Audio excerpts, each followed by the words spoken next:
Quantos abriram a Bíblia em Êxodo capítulo 13, verso 14? Segura Êxodo 13 e volta um pouquinho, 12, verso 12. É só voltar a página. Como é bonito ver vocês daqui, irmãos. Olha quanta gente bonita. Até os feios ficam bonitos, né? Oh, Jesus. Aí alguém pensou assim, quem será que o pastor está falando? Talvez foi você, ué. Brincadeira, gente. Que nem diz o amigo Irineu Grupo, ele fala, seja um profeta, fala para o irmão, como é que você está lindo, como é que você está bonito, né? Mesmo que não esteja, seja profeta. Só não vai falar isso para tua esposa não, viu, irmão? Para ela você olha no olho e fala a verdade, tá? Brincadeiras à parte, é muito bom podemos estar juntos nessa noite. 12, verso 12. Porque naquela noite passarei pela terra do Egito e ferirei na terra do Egito todos os primogênitos, desde os homens até os animais. Executarei juízo sobre todos os deuses do Egito. Eu sou o Senhor. O sangue vos será por sinal nas casas em que estiverdes. Quando eu vir o sangue, passarei por vós, e não haverá entre vós praga destruidora, quando eu ferir a terra do Egito. Este dia vos será por memorial, e o celebrareis como solenidade ao Senhor. Nas vossas gerações o celebrareis por estatuto perpétuo. Sabe o que significa isso? Deus não quer que você esqueça o que Ele fez com você. Uma das coisas que a igreja precisa entender, irmãos, é o que significa gratidão. Alguns anos atrás alguém disse, eu gravei, está aqui nas placas da minha memória, né? Que gratidão não tem tempo de validade. Você pode repetir? Gratidão. Você nunca vai pagar alguém quando você é grato. Você sempre vai buscar honrar essa pessoa. E a ingratidão não tem ocasião. A gratidão é algo que nós precisamos estar sempre voltando para Deus com um coração grato. O Senhor ele disse assim, que nós devemos chegar a Ele com ações de graça, com um coração grato. E a igreja precisa entender o que aconteceu para nós chegarmos até aqui. Tem uma história, e não é essa que a ideologia de esquerda conta nas escolas aí, que muita gente conta, que é a história do coelhinho com o ovinho de Páscoa. Não tem nenhum problema você dar ovinho, chocolatinho de Páscoa para os teus filhos, embora eu acho que você está gastando um dinheiro à toa. Compra uma barra de chocolate que dá mais chocolate, né? Compra na semana que vem, que os mercados vai estar tudo desesperado para vender, né?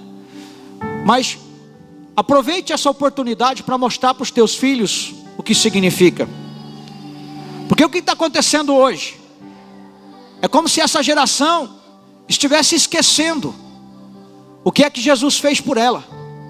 Os nossos filhos só vão saber o que essa geração, o que Jesus fez por nós, se nós contarmos a eles o que significa a Páscoa. Essa passagem que eu acabei de ler fala do significado da Páscoa. Páscoa significa passagem. Quando o povo saiu finalmente do Egito, a libertação, o momento que eles passaram pelo Mar Vermelho, o mar se abriu, as pessoas passaram em vida. Nesse dia aqui específico, onde todo primogênito do Egito ia ser morto, a única coisa que impedia um primogênito do povo de Deus de ser morto era o sangue de um cordeiro. Quando João Batista quis dizer para o povo essa mensagem, ele falou assim, quando Jesus apareceu: eis aí o Cordeiro de Deus que tira o pecado do mundo.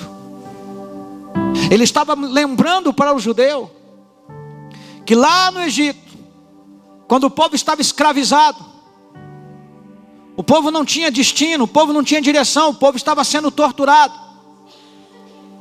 E paralelo a isso, eu quero vir para o século 21 e mostrar como está o povo hoje. As nossas crianças estão cada vez mais imorais. Crianças fazendo gestos obscenos, Crianças falando palavrões absurdos que eu e você nem nos atrevemos a falar. Adolescentes batendo no pai e na mãe. Crianças fumando, se embriagando, passando a madrugada na rua, meninas de 10, 12, 13 anos. A coisa está feia. Os primogênitos estão sendo destruídos pelo diabo. O diabo cegou o entendimento das pessoas. Mas eis aí o Cordeiro de Deus que tira o pecado do mundo. O Senhor responsabilizou os pais. No texto que eu pedi para você ler, 13, 14. Olha o que está escrito lá. O sangue vos será... Aliás, verso 14. Quando teu filho amanhã te perguntar, o que é isso? Qual é a razão desse feriado? O que é Páscoa, pai? O que é Páscoa, mãe? Quem saberia responder, irmãos? Pouquíssimas pessoas. Mas a Bíblia está mostrando aqui, quando o teu filho amanhã te perguntar, o que é isso? Vocês têm que responder, o Senhor com mão forte nos tirou da casa da servidão. Teu pai era isso, mas um dia, eis aí o Cordeiro de Deus que tira o pecado do mundo. Eu tive um encontro com ele, meu filho. O teu pai fez tanta porcaria nessa vida, meu filho, que só parou de fazer porcaria o dia que teve um encontro com Jesus.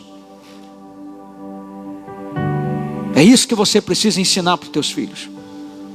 O que a gente tem visto hoje? Vai lá na cadeia. Você vai ver um monte de filho de crente lá. Você vai ver um monte de pai crente lá na porta para visitar o filho que está desviado.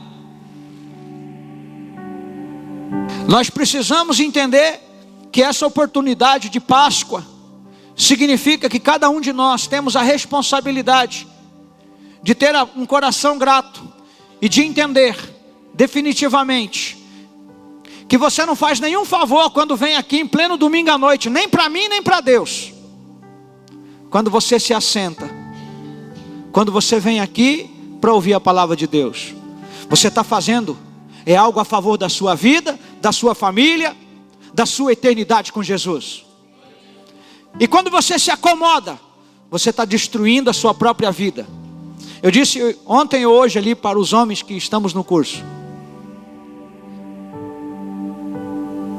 que quando um homem assimila, entende, ele tem um encontro com Jesus, toda a família dele é abençoada. Toda a família dele é abençoada. Os filhos têm uma segurança.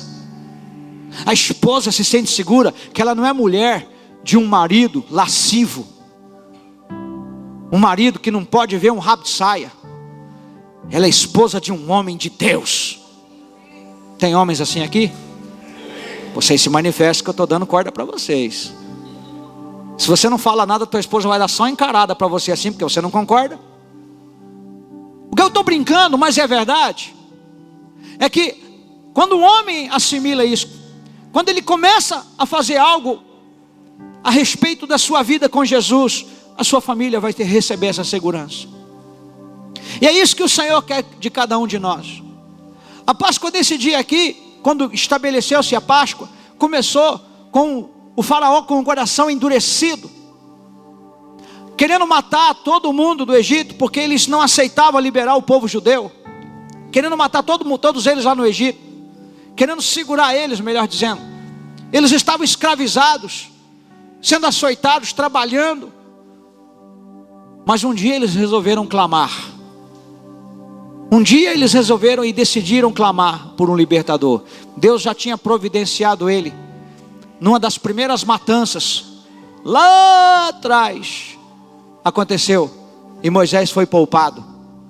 Quando foi dado uma ordem para matar os primogênitos, todos os meninos, foi dado uma ordem para matar. Foi daí que a mãe de Moisés jogou ele no rio, e Deus criou o libertador do seu povo dentro da casa de Faraó. Já pensou? Deus é brincalhão, né? Ele põe o cara que o homem queria matar dentro da casa do homem. E o plano foi sendo executado. Chegou o momento, agora Faraó endurece o coração e diz: não vai libertar o povo. Deus fala para Moisés: vai lá e diz que eu sou, te enviou. E aí tem todas aquelas pragas, e esse momento aqui é o momento onde todo primogênito do Egito seria morto, mas alguns não seriam do povo de Deus. Agora, o povo judeu, irmão, tinha que cumprir alguns requisitos, que era pegar um cordeiro, e dependendo do tamanho da família, poderia juntar duas famílias. Um cordeiro que não tivesse defeito. Eles tinham que pegar o sangue desse cordeiro e colocar na porta, porque quando o anjo da morte passasse, onde houvesse sangue, haveria vida. Talvez você pense: mas o que isso tem a ver com a minha vida? Tudo. Tem a ver tudo com a sua vida. Porque por causa desse sangue, que se poupou a vida de milhões de pessoas naquele tempo, é por causa do sangue do Cordeiro, que tira o pecado do mundo, que você vai viver eternamente. Você está me entendendo? Então esse dia não é um feriado qualquer. Esse é um dia para você refletir. Esse é um dia para você pensar na palavra. Esse é um dia, na verdade todo dia é, né, irmãos? A gente tem que escolher um dia especial, mas se tem um significado. E aqui quando eu li para você, ele diz assim, ó: este dia vos será por memorial, e você vai celebrar ele como solenidade ao Senhor nas vossas gerações, por estatuto perpétuo. Sabe o que é perpétuo? Para sempre. É um dia de mais consagração, é um dia de família, é um dia de unidade, é um dia de estar juntos, é um dia da igreja conscientizar-se e não esquecer mais disso, trazer à memória esse entendimento, buscar esse entendimento diariamente, para não achar que a gente faz favor para Deus quando vai ao culto, quando vai para a oração. Aí eu vou para o culto, porque senão o pastor vai pegar no meu pé, já vai mandar um zap perguntando o que aconteceu comigo. Você louve a Deus que ainda tem um pastor que te importuna pelo zap, porque hoje em dia os pastores não estão fazendo mais isso não. Quer, não quer. Por aí afora, na Europa, a igreja acabou por causa disso. A falta de compromisso dos crentes, os pastores cansavam e foi largando tudo. Hoje a gente tem mega templos abandonados, construídos onde houve o avivamento, porque as pessoas foram esfriando. Essa palavra, ela tem por objetivo despertar você que está no sono da indolência, o sono do comodismo, para entender que o sangue aspergido na porta lá no Egito precisa estar sobre a sua vida, porque senão o diabo vai levar a sua vida. Ai pastor, eu tenho medo do diabo. Você não precisa ter medo do diabo, se você tem Jesus como Senhor e Salvador. Esses tempos atrás eu estava em Curitiba, meu cunhado me ensinou algo, e eu conhecendo algumas pessoas aqui em Dourados, que eu sei que teve ou tem envolvimento com os crimes organizados da vida aí, né? Eu contei a história que o meu cunhado me contou. O único modo de alguém que foi integrante, que foi membro do crime organizado, o Comando Vermelho, o Comando da Capital, esses nomes aí, vocês sabem do que eu estou me falando, do que eu estou me referindo, certo? O único jeito dessa pessoa sair com vida desse lugar é entregando a vida para Jesus. Quem sabia disso? Poucas pessoas. Quem não sabia disso, levanta a mão. Ah tá, então você fica sabendo hoje. Só tem um jeito da pessoa sair do crime organizado, é quando ela entrega a vida dela para Jesus. Só que daí tem um detalhe.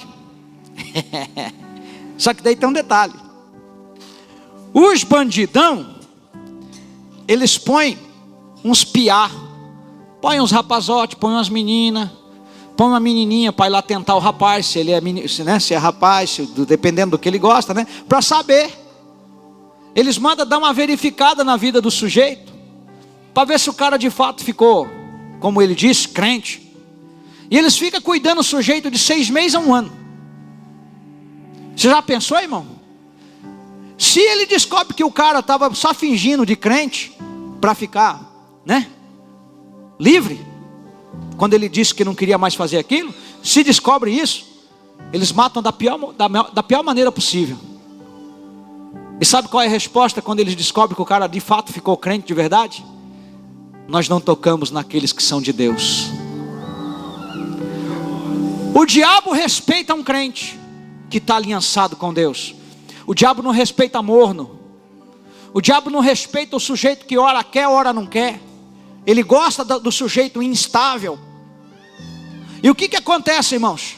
Esse sangue precisa estar aspergido, não mais nos umbrais da sua casa, mas nas portas do seu coração.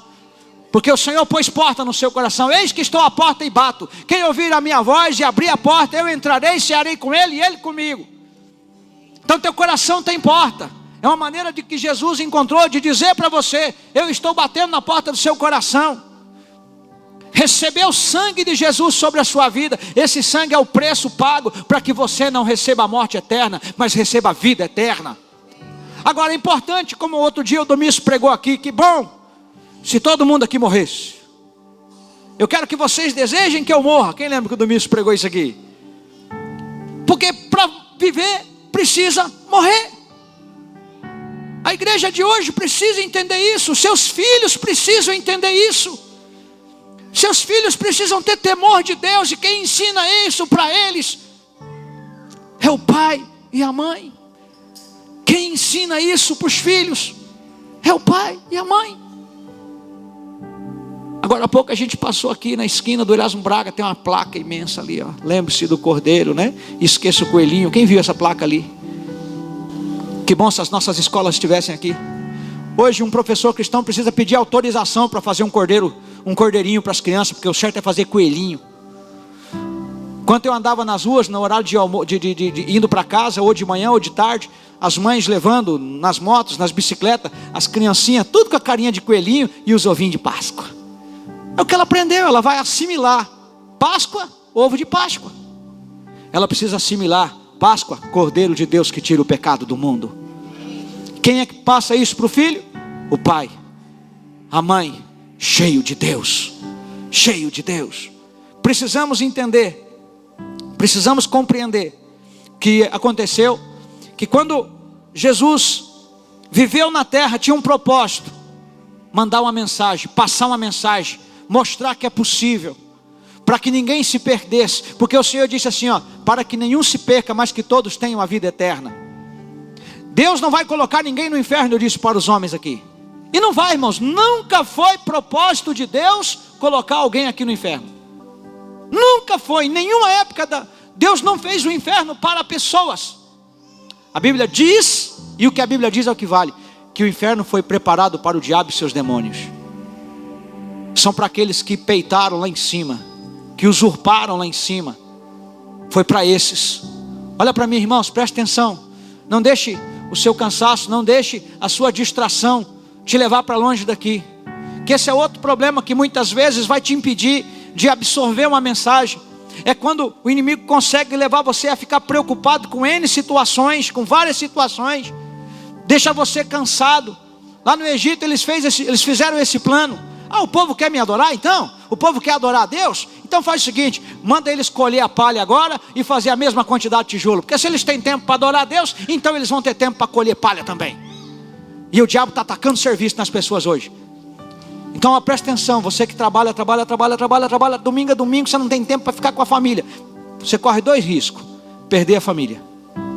Mas se eu trabalho eu perco também. Não, encontre o meio termo, é só uma questão de boa vontade. Uma história do garotinho que falou: pai, quanto custa a tua hora? O pai achou que o guri estava querendo dinheiro, né? O guri só queria 1 hora do pai, porque ele juntou dinheiro para pagar a hora do pai. Se é verdade ou mentira eu não sei, mas eu sei que fez sentido para mim quando eu era criança e eu ouvi essa história. O mesmo Deus que diz: aquele que não trabalha que também não coma, é o mesmo que diz: não adianta levantar de madrugada, comer o pão penosamente ganha, se o Senhor não for o seu princípio. Encontre um equilíbrio. Porque, irmão, todo extremismo é beira de precipício. Trabalhar demais e não fazer nada é preguiçoso. O Senhor fala para todo mundo, amém? Então olha para mim, não se distraia. O que aconteceu? O que Jesus fez? Ele veio e o tempo que ele permaneceu aqui, ele treinou homens. Ele treinou 12. Esses 12 viraram 70, que virou 500, que virou a multidão que hoje é o evangelho pelo mundo afora. Mas presta atenção, existem níveis. Dos 12, ele tinha 3 mais chegados. Dos 3, ele tinha 1 mais chegado. São níveis de relacionamento. Em qual deles você quer estar? Depende da sua busca, depende da sua fome, depende da sua sede. O que aconteceu foi que Jesus, ao treinar esses homens, esses 12, ele mostrou aqui algo importante. Ele pegou homens, conforme eu falei aqui semana passada, Pedro e João, que eram homens iletrados, a gente até chegou a dizer analfabetos. E a gente viu que eles, sendo iletrados, mas a multidão reconhecia que eles haviam estado com Jesus. A multidão entendeu que eles estavam com Jesus. E o mundo precisa entender hoje que você tem Jesus dentro da sua vida, que Jesus faz parte do seu dia a dia. Não porque você veio a um culto de domingo, mas porque você vive e respira para Ele, para a glória dEle. Em nome de Jesus, você crê nisso? Não, de verdade você crê nisso? Então dê um aplauso a Ele. Aleluia, aleluia, aleluia, aleluia. É essa multidão aqui que amanhã vai estar trabalhando. É essa multidão que amanhã vai para a escola, para a faculdade, para o dia a dia. A gente não pode viver para nós mesmos. Precisamos viver como se Cristo voltasse amanhã, cuidando da nossa casa, cuidando dos nossos amigos. Há uma responsabilidade sobre isso. Eu não escolhi que eu queria ser pastor, irmão, nunca quis. Só que o Senhor foi direcionando. E as coisas aconteceram de jeito. A Silmara queria casar nem com bêbado, nem com pastor. Quando casou comigo eu era bêbado, depois virei pastor, né? Deus falou, você vai experimentar dos dois. Ela viu os dois lados, né? E viu o lado do pastor religioso também. Porque a pior desgraça que um bêbado é um pastor religioso. Ele condena todo mundo, inclusive em casa. Mas ele é o santo homem de Deus da casa, né? Que Deus tenha misericórdia dos religiosos. Agora presta atenção. Desses 12 que ele treinou, um deles quase se perdeu. Qual foi? Qual foi, irmãos? Meu Deus, gente, isso é tudo medo de errar. Fala Pedro, pastor. Pedro quase se perdeu. O Pedro, irmão, foi aquele que negou Jesus. Não, eu não conheço não. Lembra do Pedro? A maioria dos crentes hoje tem vocação para ser Pedro. Porque na hora que ele tem que enfrentar um bando de ímpio, ele... Não, é melhor eu ficar na minha. Deixa quietinho aqui, eu estou quietinho. Não quero confusão. Esse não quero confusão é muito relativo, irmãos. Chegar um momento que você vai ter que pôr a cara para bater. O juiz está aí pondo a cara para bater, ó, o Moro, né? Virou herói de uma multidão e virou odiado de outra multidão, né? Sempre que você pontuar, sempre que você manifestar a sua decisão pela verdade, você vai sofrer consequências. Porque sustentar a verdade, falar a verdade é uma coisa, sustentar ela é outra. Mas quando você se posiciona, você está sujeito a apanhar. Jesus se posicionou, irmão, e sofreu. Se você ler a Bíblia, você vai ver o tanto que Jesus sofreu. Os apóstolos se posicionaram, apanharam, foram para a cadeia, levaram chicotada, levaram pedrada. Irmão, quem se posiciona vai sofrer as consequências da maioria que está vivendo na mentira. Jesus se posicionou e por isso ele foi açoitado. Mas quando ele se posicionou, ele tinha uma missão, ele tinha um propósito. Qual era o propósito dele? Salvar cada um de nós. E ele não perdeu essa oportunidade. Assim eu digo para você também, que Jesus teve a oportunidade dele, ele não perdeu ela. Quando ele disse está consumado, ele estava dizendo, eu concluí a obra que você me deu, Pai. Eu concluí. Eu quero dizer para você que está vivendo hoje em pleno século 21 e tem a oportunidade de me ouvir nesse momento, que você está tendo uma oportunidade. Não joga ela fora. É uma oportunidade que você tem de fazer bem feito. Então faça bem feito. Faça bem feito. A boa é que a gente vive na misericórdia do Senhor. E essa misericórdia é manifestada da seguinte maneira. Se ele mandou eu e você perdoar 70 vezes 7, e tem alguns de nós que tem até... Não, tem coisa que a gente perdoa, tem coisa que a gente não perdoa. Ah, é?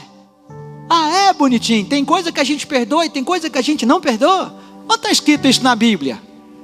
Né? Porque tem mulher que acha que é dona da verdade, tem homem que acha que é dono da verdade. A verdade é uma só. Jesus Cristo, conheça Ele e a verdade vos libertará. É isso que a palavra de Deus diz. Então eu parei de ficar com achismos. O achismo não vai pôr ninguém no céu, vai pôr muita gente no inferno.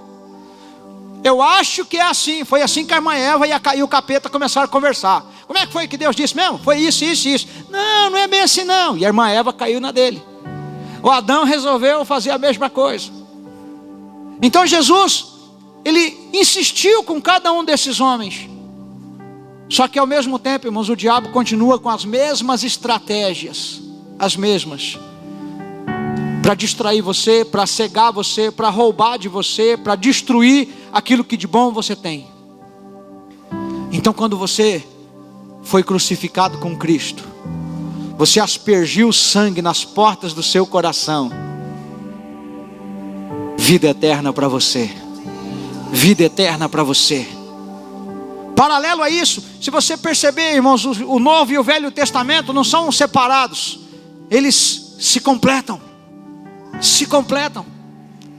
Quando o povo foi atravessar ali o mar, naquele momento ali, o Senhor falou: Moisés, diga ao povo que marche. E quando ele passou finalmente pelo Mar Vermelho, ali atrás, Faraó vinha com seus cavaleiros, meu caro Ayrton, e o mar se fechou e cobriu todo aquele povo que era inimigo do povo de Deus. E agora o povo entra num novo estágio, uma nova história. Tem gente, irmãos, que ele nunca sai dessa parte aqui, ó. Ele está sempre aqui. O Mar Vermelho está aqui e ele nunca atravessa. Ele sabe que ele tem que ir. Ele sabe que aqui atrás está Faraó e seus cavaleiros. Aqui na frente está o Mar Vermelho. Ele só precisa atravessar. Só que para fazer isso ele precisa entender que o mar não vai matar ele, mas vai matar os inimigos. Ou seja, tem que confiar 100% no Senhor. Confiar de tal maneira que mesmo que você saiba que você pode morrer, se Ele mandou eu atravessar, eu vou atravessar. Ele que falou. Porque se Ele quiser me levar agora, eu estou pronto. Se Ele quiser me levar agora, eu estou pronto. À noite, quando você for orar: Jesus, se eu acordar amanhã pela manhã, irmão, você pode morrer a qualquer momento. Mas se você estiver em Cristo, mesmo que morra, viverá. O que está acontecendo hoje? Esses 12 foram treinados. Um negou Jesus, o outro traiu, negociou, vendeu. Esse tem maior quantidade hoje. A começar pelos pastores, que são os pastores Judas. Como é os pastores Judas, pastor? É os negociadores da fé. Tudo é dinheiro. Eles veem um crente pobre, pouco dinheiro. Vem um crente rico, muito dinheiro. Opa, vou ficar por aqui. O pastor Judas é a desgraça do evangelho de hoje. Eles estão nas TVs, eles estão nas TVs estaduais, municipais, estão em todo lugar. Pastor Judas. O negócio deles é dinheiro. E eles ainda têm a cara de pau de dizer que é para assistência social. Que nem Judas. Judas que falou quando Maria derramou o perfume aos pés de Jesus, banhou Jesus, né? Foi dele que partiu aquela ideia, né? Poderia ter vendido e dado aos pobres. E existe o crente Judas. Ele só está interessado em dinheiro. Me disseram que se eu for dizimista, Deus vai me abençoar. Ele é dizimista 6 meses, não deu nada certo. Ele fala: vou jogar na loteria que é melhor. Porque ele quer a troca, sempre troca. Deus não faz troca com ninguém. Só tem uma coisa que eu diria que vale para Deus, a ponto de ser uma troca: a sua fé. Porque foi Ele que disse: sem fé é impossível agradar ao Senhor. Irmão, tem gente com dinheiro e sem dinheiro. Ambos estão agradando ao Senhor por causa da fé, não por conta do dinheiro.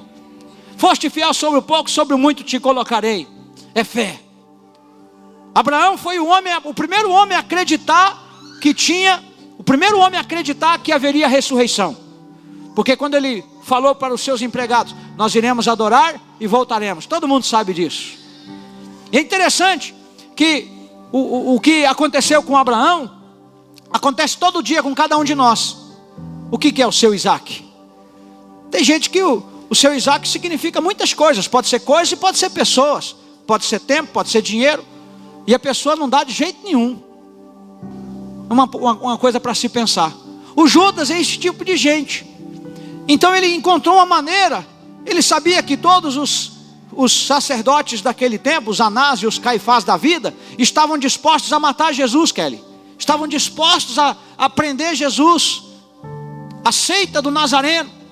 Ele soube daquilo. Então, como ele tinha facilidade, e uma característica que, uma coisa importante que a gente precisa entender, é que a característica de quem andava com Jesus, Aldo, era igual a Jesus. Lembra que eu falei semana passada sobre aqueles que andavam com Jesus? Tinham visto que eles andaram com Jesus, porque o modo deles falarem, o modo como eles faziam as coisas, revelava que eles tinham Jesus. E quando Judas foi identificar Jesus para os homens que haviam de prendê-lo, uma das coisas que ele falou assim: olha, quando eu chegar no meio da multidão, vocês prendem aquele que eu beijar. Em outras palavras, ele não foi beijar todo mundo, ele beijou Jesus. E quando ele beijou Jesus, mas é interessante, tem uma passagem que diz assim, que quando ele fica frente a frente, Júnior, com Jesus, Jesus fala: aqui vieste, amigo. Sabia, Zenivaldo? Aqui vieste, amigo. Jesus amou até o fim o Judas, o Pedro e os demais apóstolos. Em outras palavras, você hoje pode ser um Judas, você pode ser um Pedro, você pode ser um João, eu não sei quem você é, mas ele te ama. E todo dia que amanhece, ele lhe dá uma oportunidade de você decidir caminhar ou não por ele, para ele. É você que decide, ele não te obriga. Quem quiser vem a mim e beba, ele disse. Vinde a mim todos vocês que estão cansados, sobrecarregados, oprimidos, e eu vos aliviarei. Se quiserdes e me ouvides, comereis o melhor dessa terra. Clamem a mim, e respondei-vos-ei, e anunciar-vos-ei coisas grandes e firmes que vocês ainda não conhecem. Ele disse, ele deixou tudo isso pelo Espírito Santo registrado, porque nós só temos que ir lá e receber. Nós só temos que ir e beber dessa fonte. Foi ele que disse: quem de mim se alimenta, por mim viverá. E o Judas andava com ele, via milagres que ele praticava, via a generosidade das pessoas semeando no ministério de Jesus, via tudo isso. E mesmo assim ele achou que ele poderia ganhar dinheiro. Ele foi lá e negociou Jesus. O que eu gosto de lembrar para todo mundo, irmãos, é que Judas teve a oportunidade de arrepender, mas ele preferiu sentir remorso. O remorso te leva para longe de Deus. O remorso te leva a cometer suicídio.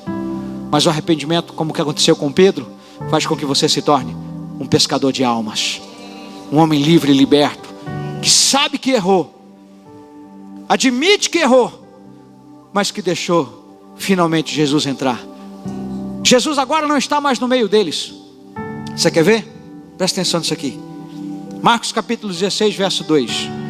E muito cedo, no primeiro dia da semana, ao despontar do sol, foram ao túmulo. Quem foi lá? Duas mulheres. Diziam uma às outras: quem nos removerá a pedra da entrada do túmulo? Olha só. E olhando viram que a pedra já estava removida, pois ela era muito grande. Entrando no túmulo, viram um jovem assentado ao lado direito. Era um anjo, vestido de branco. Ficaram surpreendidas e atemorizadas. Ele, porém, lhes disse: não vos atemorizeis.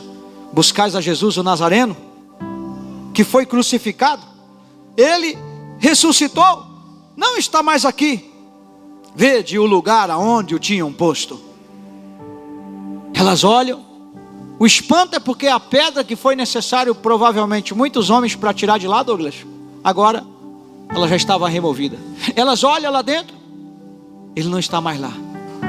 Eu creio que uma das emoções mais fortes que eu vou sentir na minha vida vai ser quando eu chegar nessa porta, nesse lugar.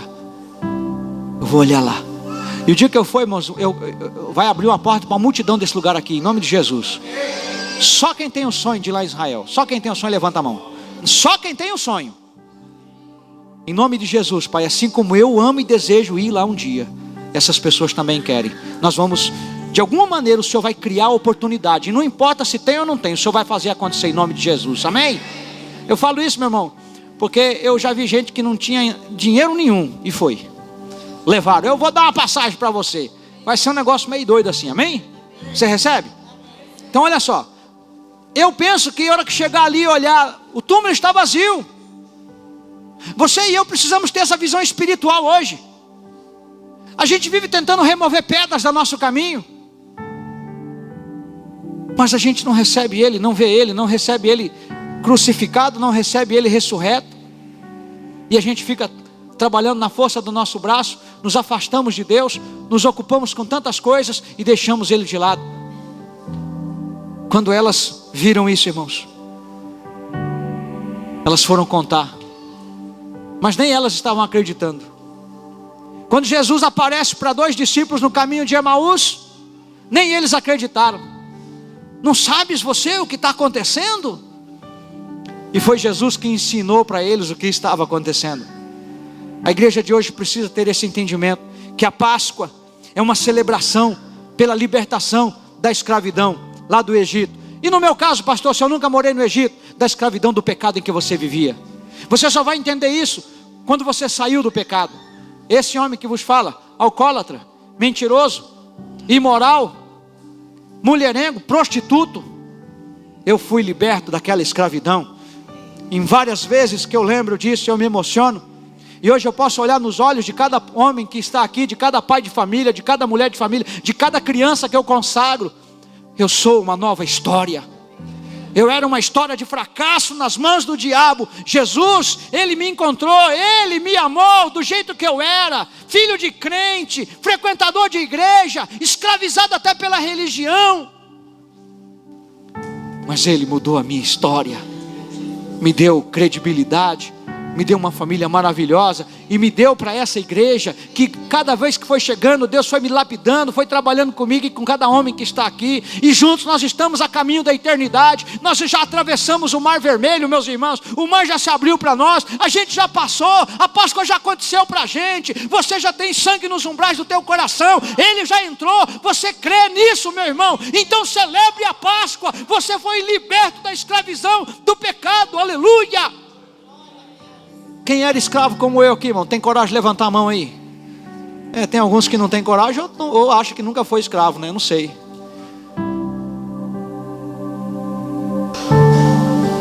Ele te libertou. Ah, pastor, é que eu nunca fui tranqueira que nem vocês que levantaram a mão. Cuidado. A justiça própria tua, para Deus não vale nada. Eu sempre fui certinho, então certinho. A minha Bíblia diz que Ele veio para os que não eram direitinhos. Ele veio para os doentes, Ele não veio para os sãos. Então se você acha que você é tão certinho, tão certinha, que está tudo certinho, né, Oséias? Meu irmão, a tua justiça não vale nada. Vamos recebê-lo como Senhor e Salvador. Vamos celebrar a Páscoa em nome de Jesus. Eu quero enfatizar para terminar, que isso foi feito por estatuto perpétuo. Precisamos fazer isso. Agora há pouco a gente vai participar da ceia. E Jesus, quando fez a ceia, Ele linkou, quando Ele disse: fazer isso em memória de mim. Em outras palavras, Ele está dizendo: meu caro Tiago, não me esqueça. Anderson, não me esqueça. Valdir, não me esqueça. Não esqueça o que eu fiz por vocês. Lembre-se do tempo que vocês viveram como escravos. Lembre-se do tempo que vocês eram. E aí vem o que tiver na sua cabeça. Eu lembro. Eu já estou profetizando que se Jesus não arrebatar a igreja nos próximos 45 anos, eu vou estar lá esperando Ele, firme e forte, animado, crente, firme. E eu não vou estar sobrevivendo não, porque depois dos 60 sobrevive quem está doente, né? Eu vou estar vivendo, irmão, animado. Pô, ninguém diz amém. Eu estou provando isso para vocês, vocês vêm comigo. A gente vai viver para ver o arrebatamento da igreja. Os próximos 45 anos aí, já pensou? Eu vou ouvir chamar meu nome. Tem mais alguém aqui que vai ouvir também? Só os arrebatados, irmãos, os que serão arrebatados irão ouvir o toque da trombeta. Os outros vão ficar tudo perdido, olhando assim, o que está acontecendo. Meu Deus, carro descarrilhando, ou carro descarrilhando. Já vai ter carro descarrilhando, certo, né? Vai ter trem, carroça, o cavalo perdido. Mas eu vou ouvir chamar meu nome. A igreja nessa terra, ela tem a função de ser sal da terra e luz do mundo. Então não envergonhe o nome de Jesus lá fora. Honre Ele, glorifique Ele, exalte Ele com a sua vida, com o seu modo de viver, com o seu modo de ser. Conforme a gente falou semana passada, a sua vida mudou depois do encontro? Mudou. Eu agora sou uma nova criatura em Cristo Jesus. Tudo que eu falo, tudo que eu faço, tudo que eu sinto, eu trago para a palavra. Se estiver errado, eu já faça como Davi, sonda-me. Agora, Não pense que a nossa frequência aqui no domingo impressiona a Deus. Acho que a única pessoa que fica mais feliz aqui sou eu, de ver você aqui. No meio de mais de 600 igrejas que eu acho que tem nessa cidade, você escolheu vir nessa aqui, ouvir esse doido aqui, né? Agora, presta atenção, irmão. Não se trata do tanto que vem aqui. Se trata de Mateus 6,6. Se trata de Filipenses 4,8. Se trata de você ir para a presença dele. Se trata de João 6,57. Quem de mim te alimenta, por mim viverá. Se trata disso. Porque se você faz tudo isso, vir aqui para você estar com seus irmãos, é só uma parte do seu cristianismo. Porque o cristianismo a gente vive na nossa casa, no nosso local de trabalho e nas ruas da nossa cidade. Quantos podem dizer amém por isso? Quantos podem dizer amém por isso? Celebre essa Páscoa. Mostre para os seus filhos, especialmente se eles são pequenininhos e ainda se assentam para lhe ouvir. Mostre Deus lá na sua casa. Mostre para eles. Dê chocolate para eles, não só hoje, porque todas as criancinhas receberam. Sente, tenha paciência para explicar. Não sejam pais presentes, porém ausentes. Como assim, pastor? Presente, mas ausente. É só de corpo, que a cabeça não está perto do filho. Não tem presença de pai, não tem presença de marido. Quantos estão me entendendo, irmãos? A Páscoa, ela veio para você? Veio, pastor. Está dentro de mim. Então mostre isso. A gente não pode esquecer do que aconteceu quando João Batista disse: eis aí o Cordeiro de Deus que tira o pecado do mundo. Continua valendo. Eu tenho pecado para confessar, pastor. Eis aí o Cordeiro de Deus que tira o pecado do mundo. Pastor, eu estou em dúvida. Eis aí o Cordeiro de Deus que tira o pecado do mundo. Continua sendo dele, para ele, todas as coisas. Você não pode desistir. Na caminhada tem dor. Na caminhada haverão propostas interessantes. Na caminhada haverá propostas para te tirar desse caminho. Permaneça fiel. Na caminhada vai faltar água.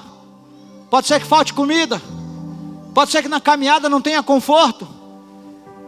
Pode ser que na caminhada você queira valer. Se Moisés tirou a gente do Egito para deixar a gente morrer em pleno deserto.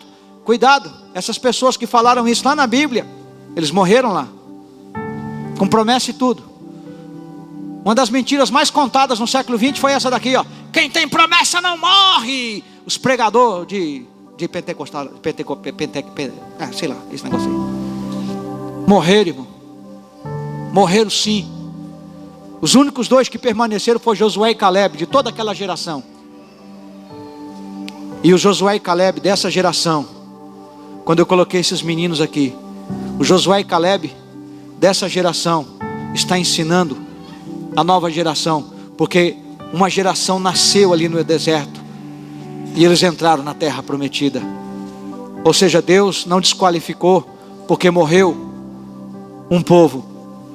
Deus continua acreditando em cada um de vocês, amém? Deus continue acreditando em cada um de vocês. Não se conforme em ser um frequentador de igreja. Não se conforme em ser alguém que tem um cristianismo raso. O que é um cristianismo raso, pastor? Sem profundidade, irmão. Quando uma casa ela é feita no alicerce correto, ela não trinca, não racha. Passa 500 anos, aquela casa está em pé. Você vai em alguns lugares aí do Brasil, lá na Bahia, por exemplo, onde lá tudo começou lá, o Porto Seguro? Porto Seguro, na Bahia. Lá em Porto Seguro, onde chegou lá as caravelas lá. Lá tem casas, irmãos, daquele tempo. Foi feito na pedra, socado lá no fundo. Que a sua casa esteja firmada na rocha. E a rocha não tem outro nome a não ser Jesus de Nazaré. Amém? Diga forte comigo os homens: meu casamento. Os homens casados e as mulheres casadas. Meu casamento está firmado na rocha. Só quem crê agora repita mais uma vez. Todo mundo, a minha família está firmada na rocha. Presta atenção. Quando os homens mataram o cordeiro e colocaram o sangue nos umbrais da porta, a família foi salva. Quando Raabe obedeceu e colocou um pano de escarlate, um pano vermelho, na janela da sua casa, a família foi salva. Agora, quando Acã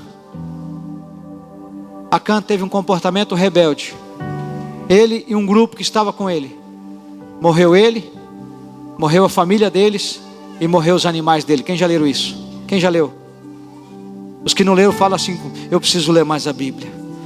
Irmão, você está ignorando o livro que tem as palavras de vida eterna para você. Leia lá. Eu ainda acredito na palavra de Deus e eu não quero desistir. Eu te convido a ficar em pé nesse momento. A Páscoa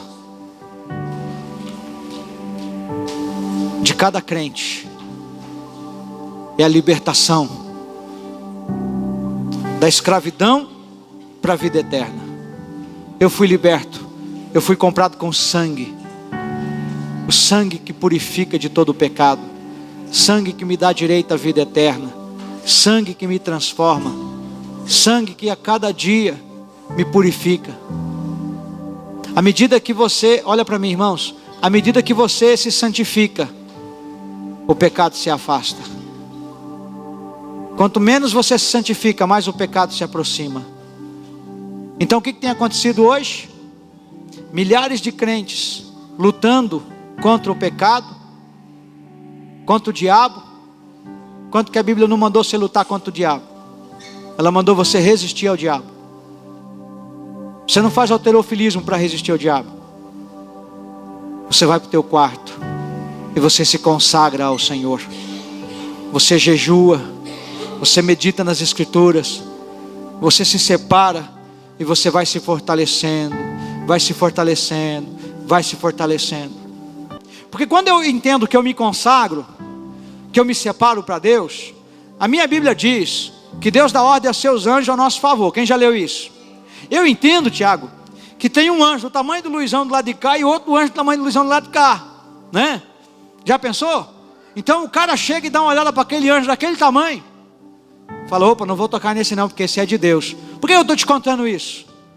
Porque eu te falei a historinha do comando vermelho aqui, do pessoal que libera quando uma pessoa vem para Deus. Ele fala: porque não quer de Deus a gente não toca. Quem é de Deus aqui, irmão? Quem é de Deus aqui, irmão? Eu não estou falando que você é perfeito, mas que você busca a perfeição todos os dias, andando na presença de Deus. Foi isso que ele disse para Abraão: anda na minha presença e ser perfeito. Agora não se conforme com a imperfeição, não se conforme com as coisas erradas, amém? Eu quero convidar você a orar nesse momento, queridos, e agradecer ao Senhor